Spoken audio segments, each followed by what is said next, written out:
shutting down is a taboo topic. Founders are typically ashamed of talking about it. 60 to 70% of founders that are shutting down on our platform are actually already working on their next company.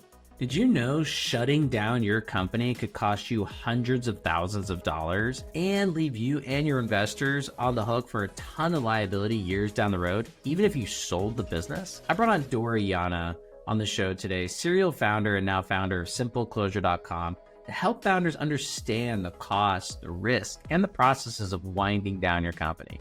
It's never a fun topic to go into, but you don't want to be left in the dark on this topic in particular, especially because about 90% of you will probably go through this process at some point in your business, and it's not a mistake you want to make. I found myself at probably one of the lowest points in my career in the company. Do you like suffering? Are you cool with like suffering and pain? What makes shutting down so difficult for founders to kind of understand and realize is...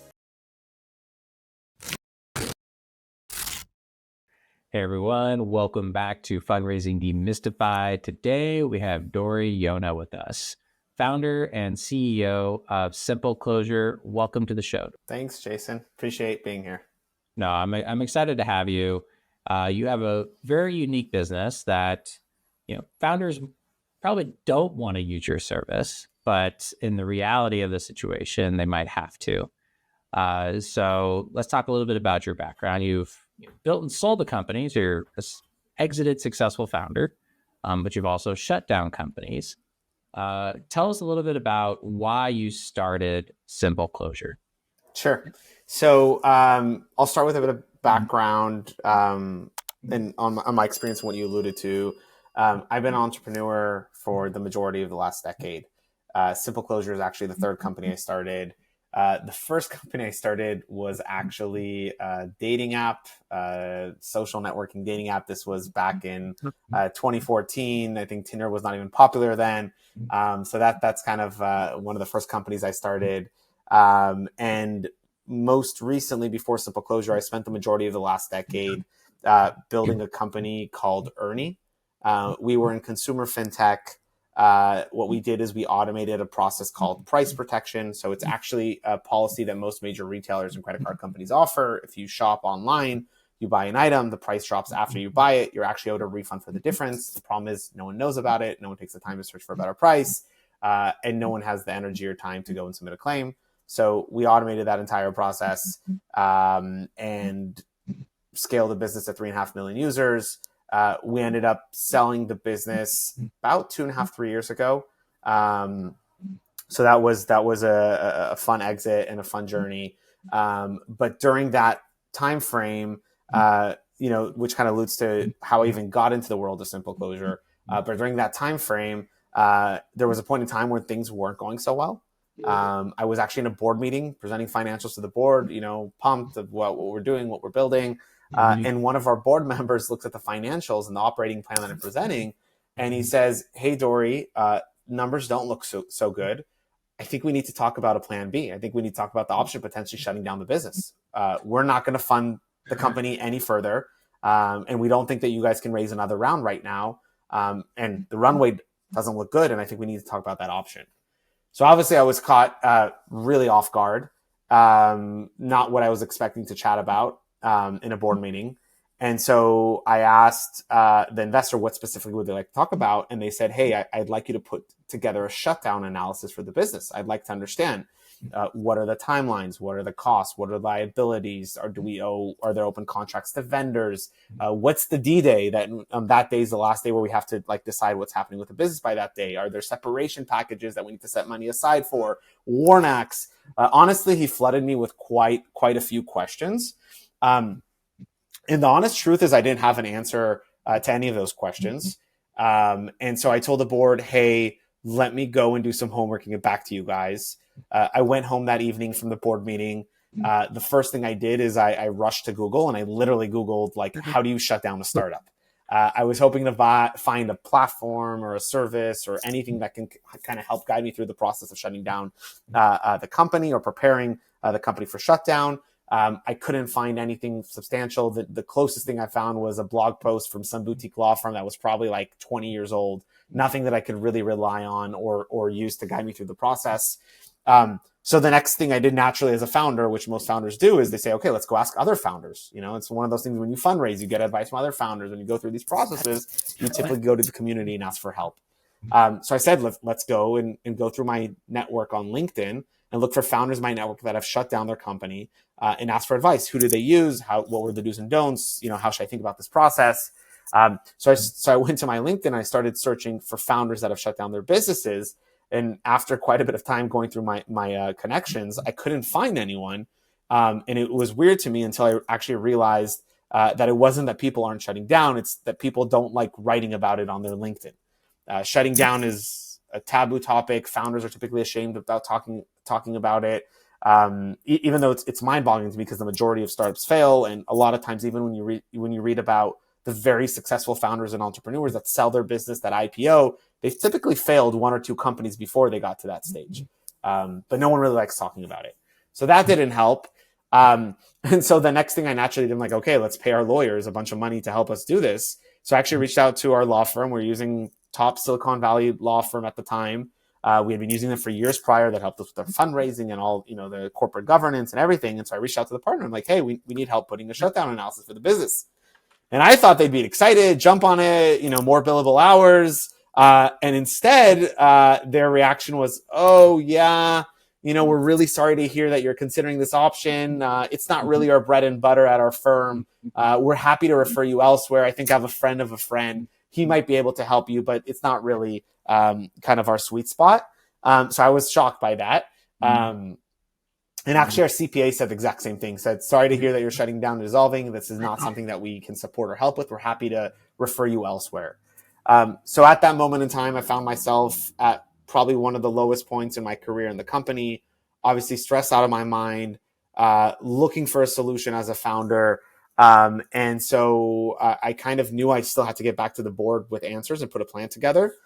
So I kind of rolled up my sleeves and said, okay, I'm going to dive into the world shutting down myself. I started speaking to industry experts, understanding the differences between an ABC, a bankruptcy, a wind down, a dissolution, chapter 7, 11, 9, all the different terms out there. And I ended up putting a playbook together of my own for the business, presented to the board a few weeks later, and the board kind of signed off and said, looked good. But that was kind of the initial experience that I had where I'm like, this sucks. Like, this is like the worst moment in my life. Like, why doesn't anyone want to help me? Right. And let's like, like your investors are already kind of like thinking about their next company. They've kind of wrote it off and moving forward. And you're kind of alone in the situation. And I remember multiple times that went through my head was I asked myself, like, am I the first founder in America? It started with like, am I the first founder of this fund that's shutting down? Then it's like, am I the first founder in the startup land that's shutting down? And I almost got to a point where like, am I the first founder in America shutting down? Like, it doesn't make sense that this is so, bureaucratic and there's nothing out there. And so that was kind of like the experience that I went through and the pain that I went through that had been bubbling me ever since that experience, which eventually, a few years down the line ended up starting Simple Closure. There's so many fascinating points about this. One, the fact that your board put you down this rabbit hole when you came in, like chest up high, present the, this future of the business. And they're like, no, we disagree. It's like put together the wind down plan. You're like, what the hell is that? And then you, ironically, never end up shutting down, end up selling the company, creating an outcome. But then, having gone through that incredibly stressful and onerous process, you realize that there was this opportunity. So I think that's, quite the journey to kind of be forced upon you, leading the company. But, so I kind of want to unpack this a little bit more. So, when it came to Ernie, like just out of curiosity, like how did you go from plan B to, let's call it plan A, and you end up, having, selling the business? Yeah. So look, first of all, as a founder, to your point, like as a founder, you have to live and operate under like go big or go home. Like this is like, especially in venture-backed startups, like you're trained not to think about like the shutdown scenario. And so I actually think that that's like that's the will, that's the guts you need to be an entrepreneur. And so I actually think that if you're, as a founder, constantly, like, especially early on, hesitating and, don't have the confidence, then, maybe entrepreneurship, especially venture-backed companies, are not necessarily the right call for you, or the right role for you. But in general, like, we weren't even thinking about it. We're thinking about, okay, we're going to raise and the next thing, and we're going to launch this new feature, and that's going to spike our revenue. And kind of, that was the mentality that we were going with. And in a sense, our VC, our board member, put a mirror in front of us and said, hey, it doesn't always work the way you think. We need to be ready for this plan B. And so, specifically to your question, like how we went from there. So we presented the plan, but from my perspective, like, this was the plan B, if not C or D, right? Like, to the investor, that was probably the plan A, because they saw, from their perspective, how the company was going, and they weren't going to fund the company any longer. But from my perspective, we put the plan together, we did it in a responsible manner, but we're still believe in the company. We're still pushing forward. We still understand, like, the potential of what we're building at the time. And so I presented the plan, and in parallel, I'm fundraising, right? And so we ended up getting a bridge from external investors, and so they didn't kind of invest in that bridge. We ended up getting a small bridge from external investors. What we actually did is we launched. We had been for years a B2C consumer business at our core. And what we started doing is as we grew and grew, we actually grew to 3.5 million customers. And so we had a very big demographic of customers. And what we actually started to do is we started to build a B2B data business. And so that was actually a business that started to evolve around this time, and we started to build it out. And it was actually around the time when COVID hit, and that B2B data business that we built really picked up. And it was actually the largest hockey stick growth in the history of our company for the for the 5-6 years we've operated. That B2B data business was like the fastest growing revenue growth that we had. And so about a year into launching that business, I would say actually one of our customers acquired us. So we continued to operate the business. Yes, we had this plan B in an envelope, and a confidential envelope there ready if needed. But we were still fired up. We were still pushing forward. We were still believing in what we were building. And actually that kind of, I wouldn't say pivot, but that additional business line that we built out actually started to be one of the biggest drivers of the business, and eventually got acquired by a customer. So that's, great to hear. And from a path of going from that deep, dark, miserable research project to, being able to get the outside capital, being that the show is about fundraising, and I do want to get more to Simple Closure, but I do want to kind of talk about this fundraising journey, because I think you ended up raising over 11 million for Ernie, correct? Yeah, I think it was almost 13 million total, in that range. Yeah. 12 so what was your process for raising the funds and, going out and getting that capital? Sure. Are you talking about the extension that we did then, or in general the 12 million that we raised? Maybe give me the high level on the original rounds when everything was probably clean and easy, but when it gets to I don't know if it's easy, but when it gets to the bridge round, I would really like to hear kind of like, how do you think about that? Because that's usually where it's very difficult, and a lot of founders maybe struggle to pull in that capital. Yeah. So look, with our overall fundraising for the business, we ended up raising a seed round. I think it was in early 2015, 2016. I think our seed round was about $2-ish million, 1.5, 2. And then in I would want to say 2017, 2018-ish, we raised an A round, 9 million, led by Mayfield. And in between the seed and the A, we had a few strategics come in. Look, our seed round, we were relatively young entrepreneurs. We probably, it might sound cliche, we probably heard 30, 40, 50 no's until we heard the yes. And we actually had a great fund out of the UK, actually, Sweet Capital. They are the founders, the LPs there, and like the partners, they're the previous founders of the King Candy Crush company. So once they exited for $1 billion each, they started a fund called Sweet Capital, which was heavily investing into consumer and gaming. And given we were a consumer fintech product, they led our seed round. The moment they led our seed round, it was very quick to kind of fill the rest of the round. That's my experience, how it's typically been. Once you have kind of the lead, everything else falls in very, very quickly. So they led our seed round, excuse me. And then fast forward about probably a year and a half or two later, we went out to raise our A round. We had really strong growth metrics. And I think we did like a 2-week roadshow, mainly in Silicon Valley. And we had Mayfield come in with a term sheet in great terms, and they ended up leading our round. We had other strategics. I think Comcast Ventures at the time was investing heavily in these types of businesses. And a few other strategics. I don't know if you know, there's a great team out in LA called Science, which is also, they did like Dollar Shave Club and Dog Vacay, and they do Lean Liquid Death. So they also invested in were part of it. So overall, I mean, we had, relatively a smooth fundraising journey. And then specifically around the bridge, look, I think it's going back to, it's a really challenging time to raise, like in general as a founder, when you're at such a dire situation, right? Because on the one hand, you start to understand or start to think that like, holy shit, this might shut down and I might not be able to build what I think what I want to build. And on the other hand, you need to raise money from your investors, and you can't tell your investors that you're thinking of shutting down or that it might not be going where you want to go, but you need money from them. And so you're really like conflicted, I think, as an entrepreneur at this moment in time. And if you tell your investors that like this might shut down, then why should they invest more money in the company, right? It doesn't make any sense.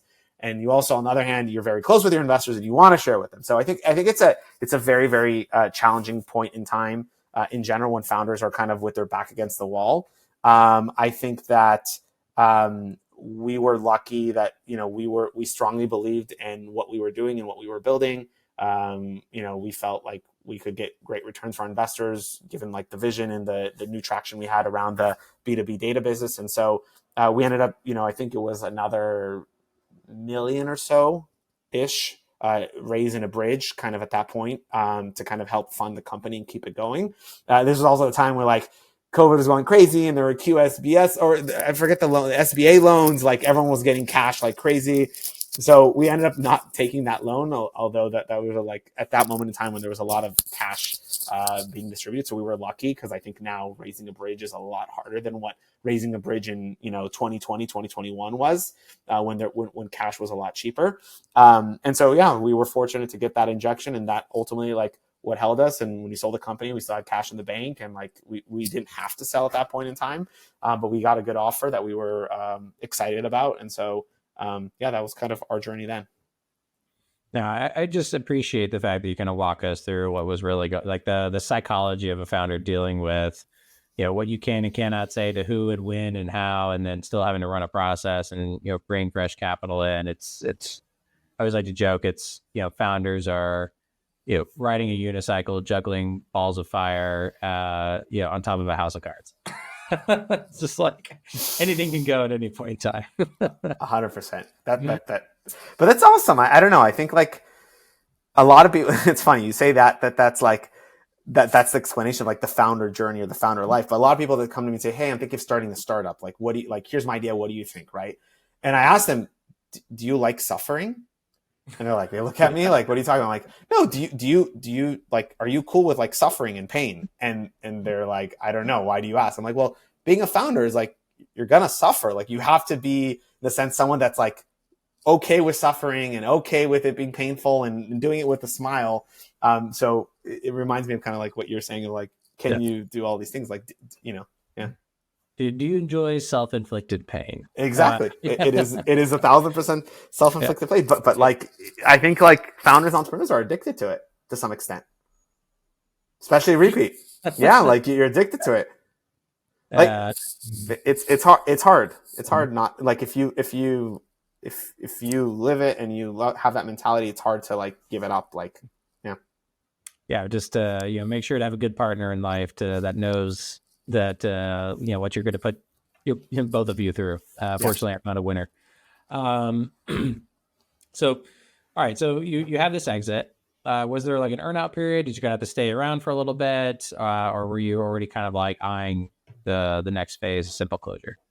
Yeah. So we actually, without getting too much into details of the like deal itself, we had a portion of the proceeds that were up front at closing, and then we had a portion of the proceeds that were over time. Luckily, we were able to negotiate a pretty good deal. We actually had 2 term sheets at the time of sale, so we had like able to negotiate competing offers, and we were able to negotiate relatively a much heavier distribution of the proceeds upon closing versus over time. And so that worked out in the founder's favor and in the team's favor in this case. And so I ended up staying there probably for about 6 months or so post-acquisition. So helped with like all the post-merger acquisition stuff, make sure the teams got integrated, brought everything up to speed, like, transfer of knowledge. But I was pretty ready, like after those 6 months, to take a break. So took a break, did about probably like 6 to 9 months of traveling, backpacking a bit with my wife and our 2 kids at the time. Some consulting, like just, like kind of keep myself busy.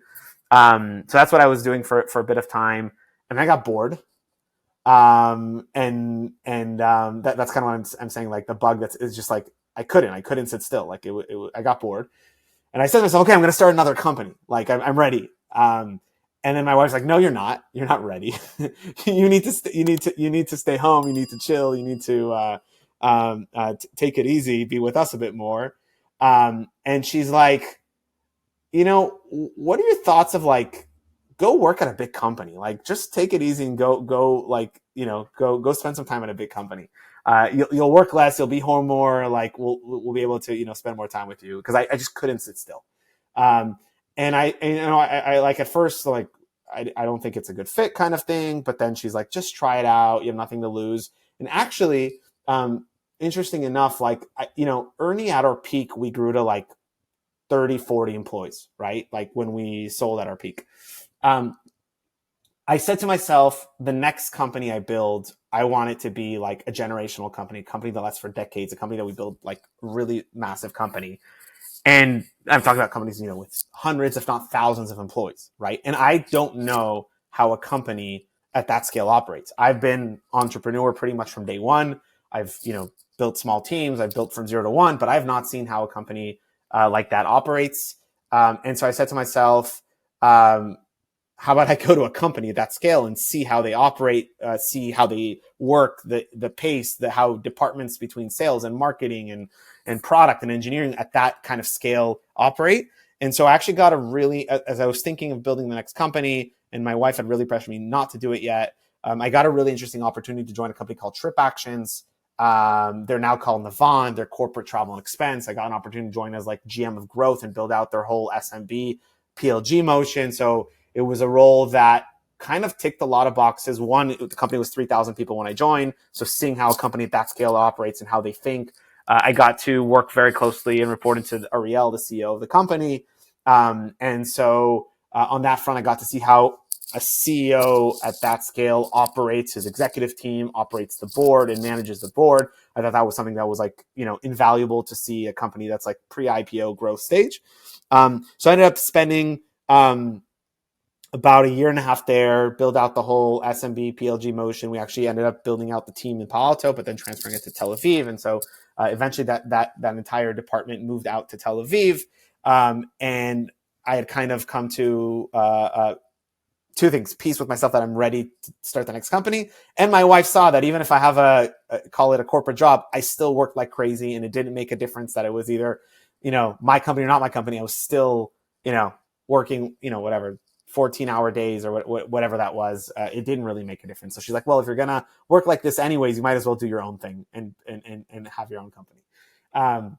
So I kind of parted ways with Navan, had an awesome experience there. And I'm like, okay, I'm ready to go build. And I had, maybe I'm sharing too much info, but I'll go with it anyways. Okay. But I'm like, okay, I'm ready to go back to building. Like I want to do it. I miss it. Like I feel like I can, build something really big and build, scale a company. But what do I want to build? Right? Like it's kind of coming back to what do I want to build? And so I actually have a draft that I keep in my notes from the moment I started Ernie for the full like 6-year journey, every time I had an idea, I wrote it there. And that list got longer and longer and longer. And by the way, since I started Simple Closure, I have a draft of like, the next thing. Right. And so I said to myself, okay, I need to go spend some time deciding like, what am I excited about? What do I think could be a really big, opportunity? Obviously, one of the things on that list was the experience I had around preparing a company for shutting down, and saying like that was one of the most painful things I've ever done as a founder. It doesn't make sense to me that it's so like painful. And so that was one of the things on the list. So I actually told my wife after leaving Trip Actions, I need to go do a retreat for myself and think what I'm going to do next. So speaking of supportive wives, she was very supportive. I took a flight to Mexico. I went for 4 days and had a whiteboard and myself. And I just started like pulling out the list of like, 50 to 100 ideas and started going through them and reprioritizing and deleting ones that are dumb and deleting others that already grew into unicorns and the market saturated. And it started kind of like drilling that, that 50 to 100 down to 30, that 30 down to 10, that 10 down to 5, that 5 down to like 2 or 3, and then spending more and more time like researching those two or three a lot deeper. And obviously, you know the ending, but the idea for Simple Closure was top of the list. It kept staying top of the list. It kept bubbling in me. It was something that I felt was, I was very passionate about. So I kind of ended my first company offsite, which was just me, with the idea of building a platform or company to help companies shut down. I came home from that and I'm like, okay, I got to do two things. One, I need to validate the idea and understand, like, is there a market for this? Are other people feeling the same pain that I went through? Was I a one-off experience and everyone has great solutions and I'm just exaggerating? So kind of understanding the customer pain point. And the second thing I said to myself was, I need to see how big is this market? Like, what is the TAM? How big can this really be? And so, I'm happy to double click and dive into those things. But in general, I spent my time doing those two things and coming out of that research and being so much more convinced how big of an opportunity it is, how big the TAM is, what a pain point this is. I just ended those conversations like very, very convinced that I'm onto something and there's a really big opportunity. And so that kind of what tipped you over the scale. And I said, we're building Simple Closure. So that was kind of the journey. No, I think that's a fantastic journey. One, you have a great wife, it sounds like, who provides you the flexibility to go disappear when you have 3 kids. I don't think I would agree. let off. And let's kind of get to the, so you made the choice. This is the company. You feel it's validated. You're ready to go. You raised $5.5 million for Simple Closure. Walk us through when you decided that you needed money and how did you get to that conclusion? And what was your, having raised money previously, what did you maybe change in this fundraise?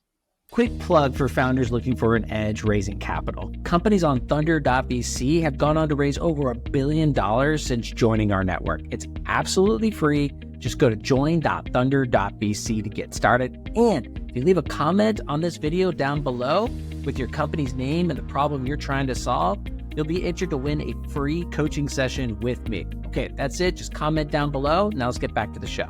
Yeah. So I think like, I'll share one thing about fundraising and in general about being a repeat founder. I remember when we were raising money for Ernie, there was one specific VC that I walked into their office. We pitched them. We were excited. They were excited. They did a bunch of diligence and they passed. Mm-hmm. And I left that meeting and I'm like, I need to know why they passed. And so I reached out to the partner. I said, hey, I would love to know, like, what could we do different? Like, what did you not like? And they're like, listen, we really believe in what you're doing. We really love what you're doing. We believe in the market. We believe in the vision, but we don't invest in first-time founders. And I remember, like, I'm very competitive. And I remember like leaving that meeting or that call. And I'm like, what does a second-time founder have that I don't have? Like, I don't get it.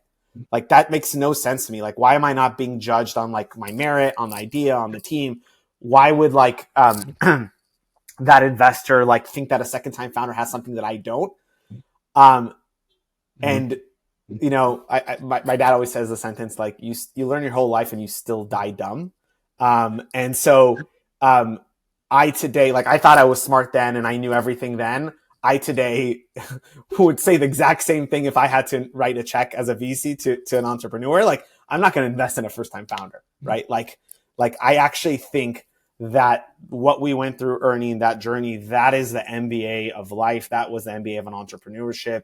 That was like the life skills, the professional skills that I gained there to make my chances of, and our team's chances of succeeding, not 2x higher, 10x higher. I really believe that. And I actually stand behind that, saying that like I would not, if I were to go into VC, I probably would stick to that pretty thesis, like that we don't do first time founders. And so asking of like, what's different? Everything is different. Everything. Like there's not one thing that I could say was the same. Everything was different. The level of experience you go through of, building a company, building a product, taking it to market. Like at Ernie, we had such a roller coaster. Like we raised multiple rounds of funding. We got sued by Chase Bank. Like we dealt with, we had one point in time, again, I don't know how much I should be sharing this, but we had a point that we were doing scraping of all the top merchants, the retailers, we were doing price protection.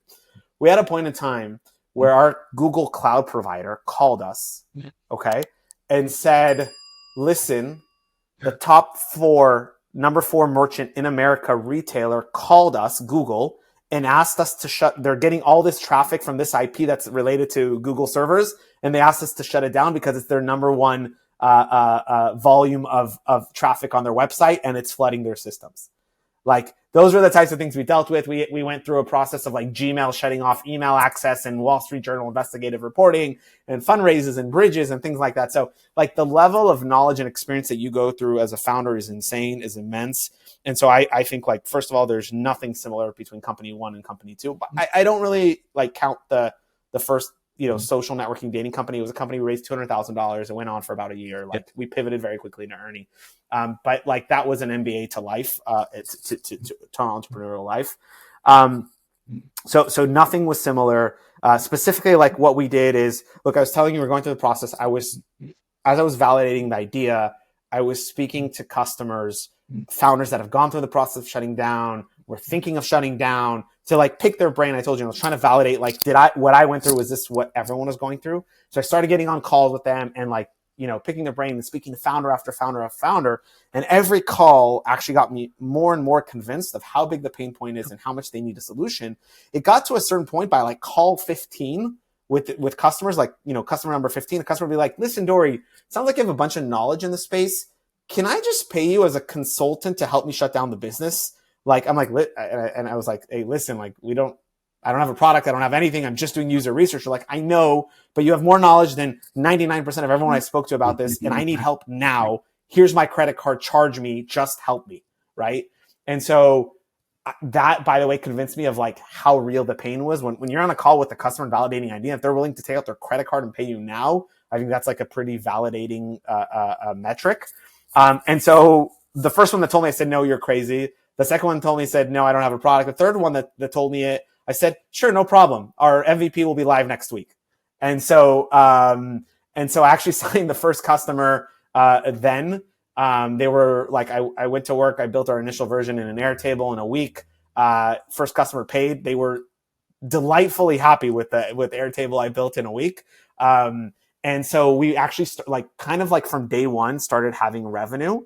And then true story, like this all happened like around March, April last year.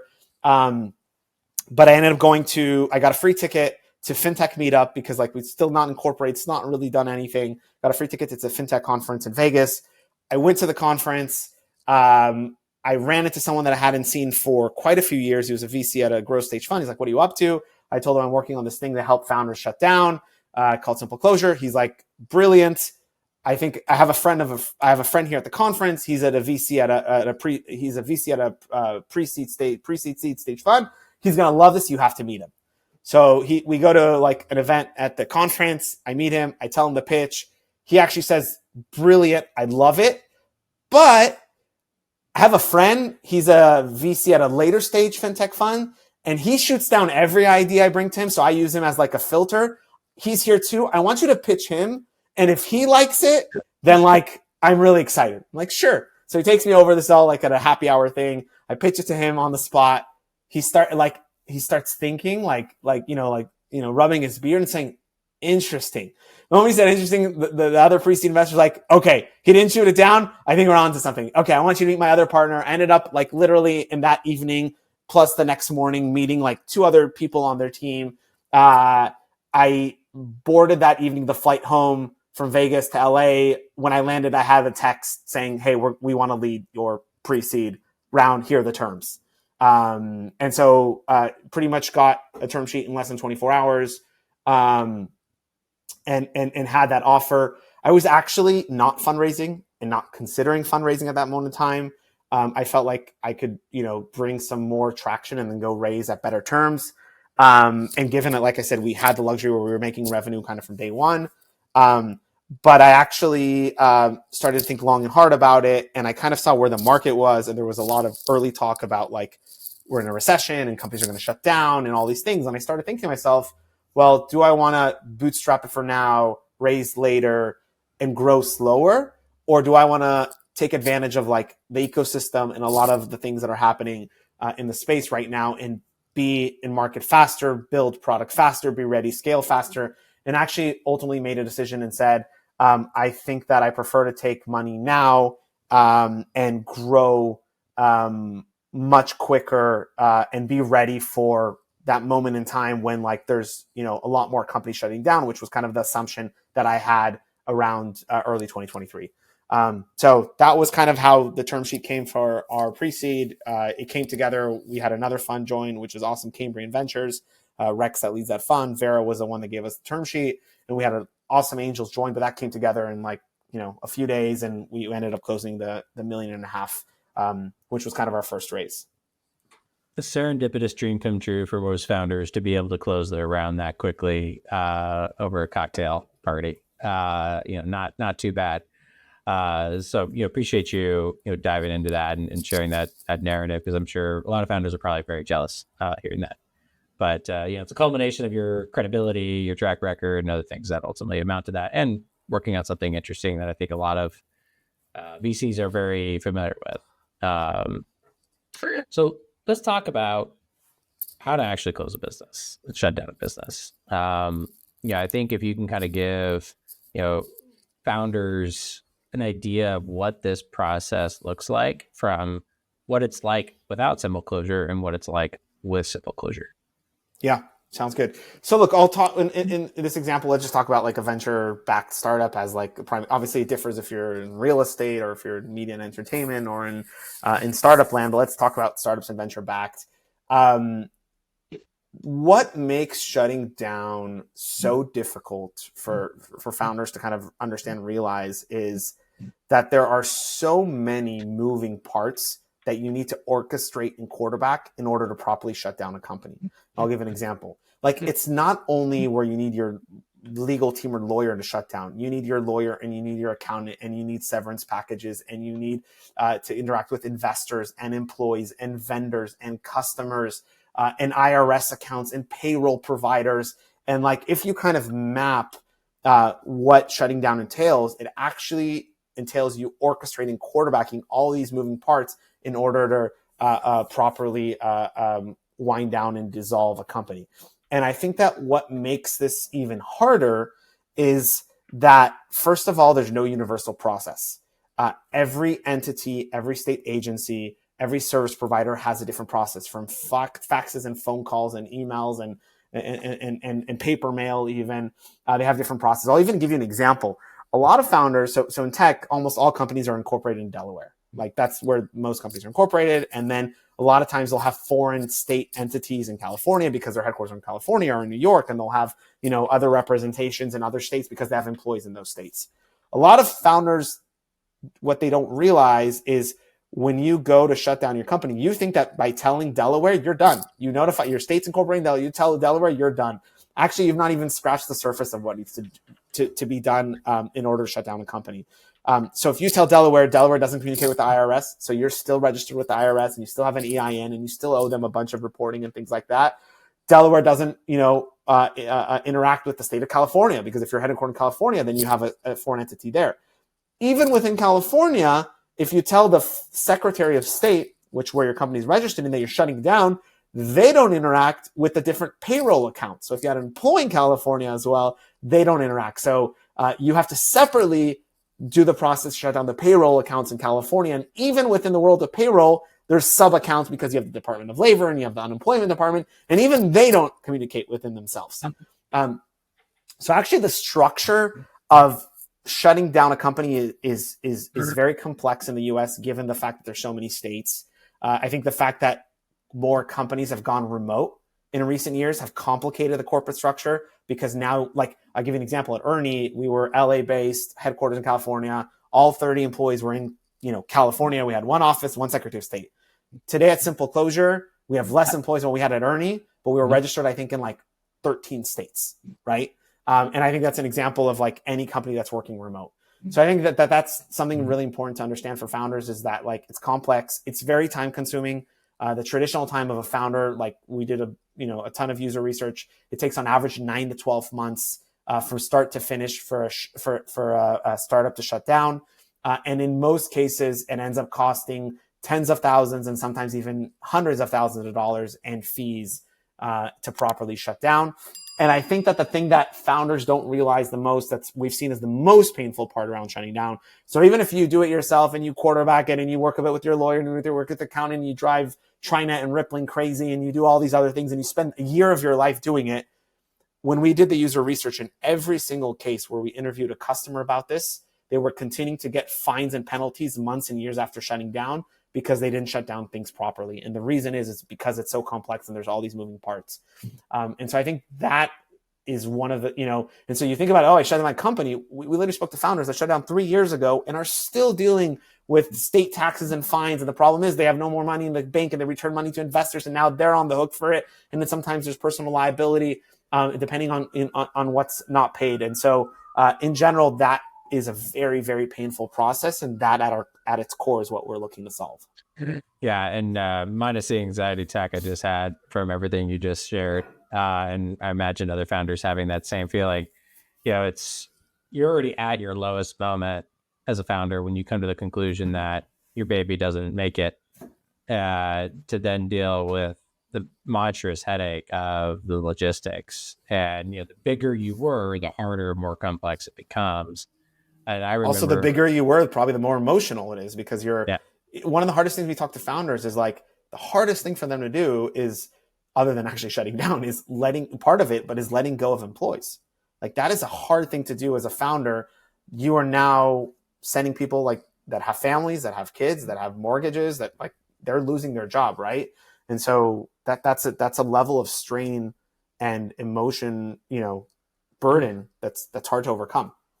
Another issue that doesn't come up often is like I see founders do this where they hesitate, and they raise a bunch of money. They had money, they have cash, they have runway, but clearly the business is not going in the right direction.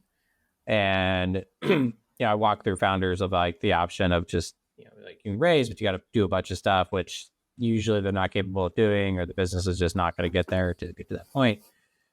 And what they do is they just bleed out.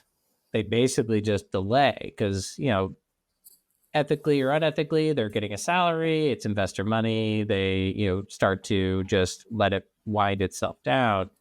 But they realize, what they don't realize is like pulling the trigger faster, sooner with a plan and a strategy and giving everyone notice and like having and doing it all properly is actually, one, it takes work and effort. And rather than kind of sitting on your hands and letting the demise ultimately come very slowly, being proactive and trying to return capital back to investors, because albeit it hurts, it sucks, but if you show that you are mature enough as a founder to make that decision as early as possible and return as much capital back to investors and close everything nice and clean and with no issues and no strings attached, those investors might reconsider reinvesting you in your next business. Whereas if you string it out and let it just continue to, milk the remaining cash reserves and you don't close properly or you don't leave enough funds in reserve, one, those investors don't like you anymore and won't write you a check in the future. They'll tell other investors that, you're probably not the person to back. And then the worst part is you might be on, as you said, on the hook for whenever fines and fees are left for the business to resolve after closure because it wasn't properly planned. So part of the reason why I wanted you on the show was to educate founders of this option, because I've talked to too many that are on that path, that are on that kind of bleed until they're dead, completely bled out, and there's nothing left to really do the right process. And then these worst case scenarios happen when they thought it couldn't get any worse. Yeah. No, I agree with you. Look, I'll talk about something really interesting that you brought up. I'll double click on it. First of all, like, just so you know, like at our company and our team, like we don't get excited about shutting down a company. It's not like we wake up in the morning and he's like, oh, we're so excited to shut down a company for a founder. What we're trying to help with is giving founders the peace of mind to move on to what's next.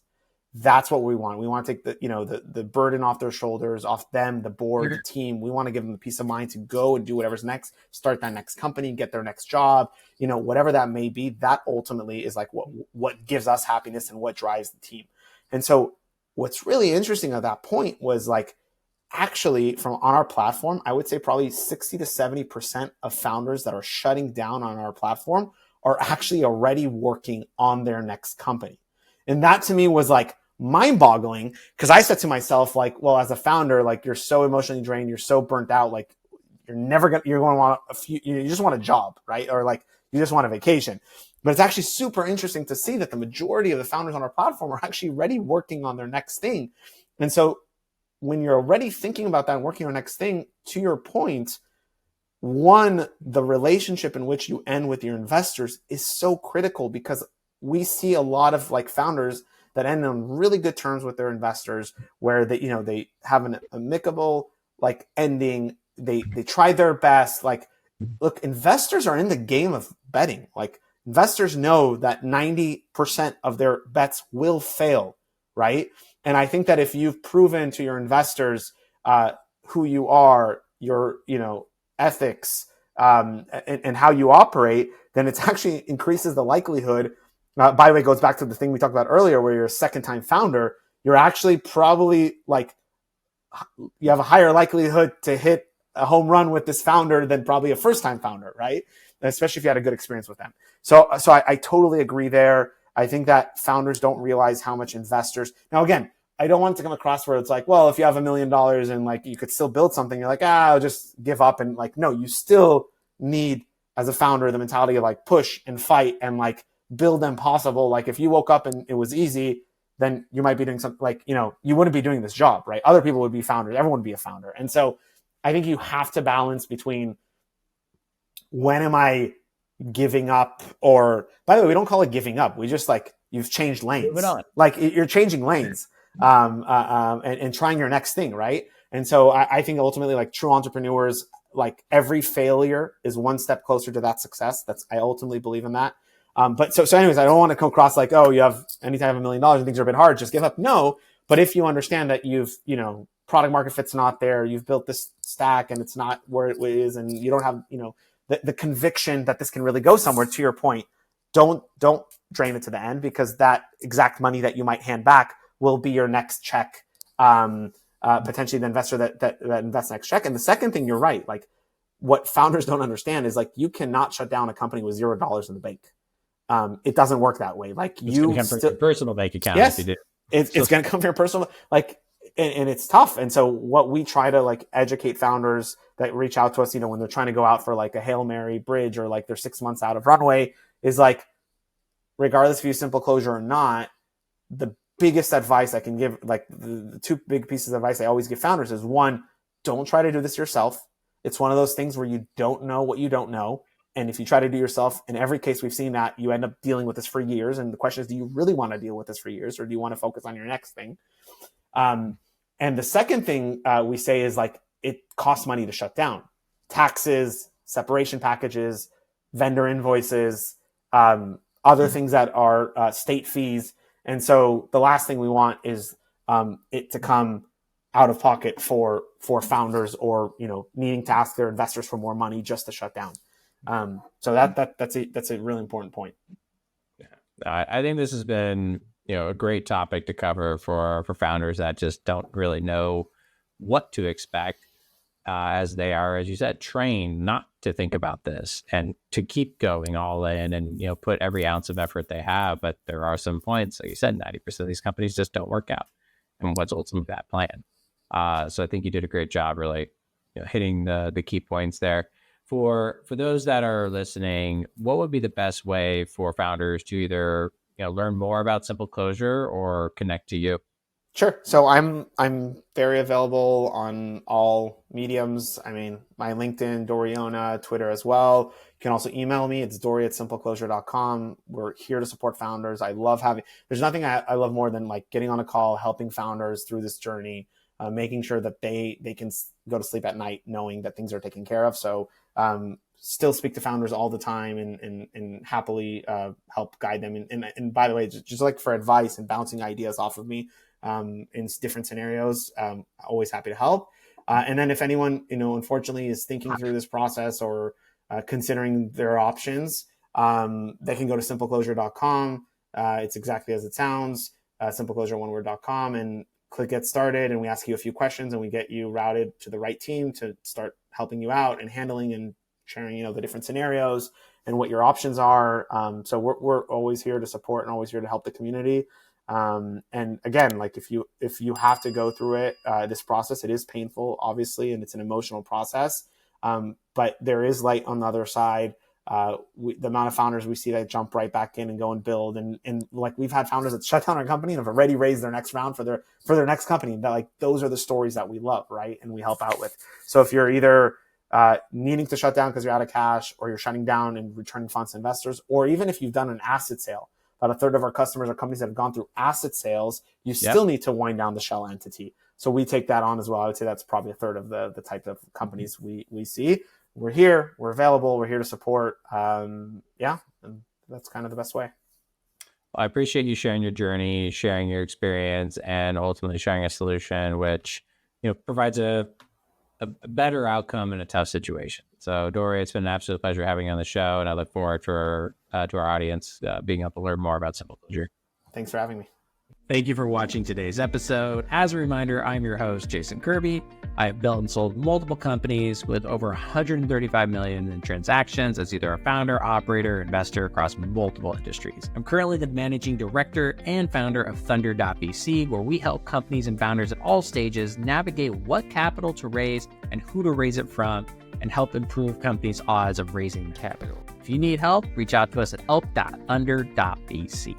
If you like today's show, please share with your friends, give us a like or a comment down below. And as a reminder, this show is published weekly. And to get notified of new episodes and our newsletter, be sure to go to our website at join.thunder.vc. And if you sign up today, I'll send you a few freebies on how to negotiate a term sheet, how to get a free list of relevant VCs, and much more. That's it. No more shameless plugs. Thank you, and see you next week.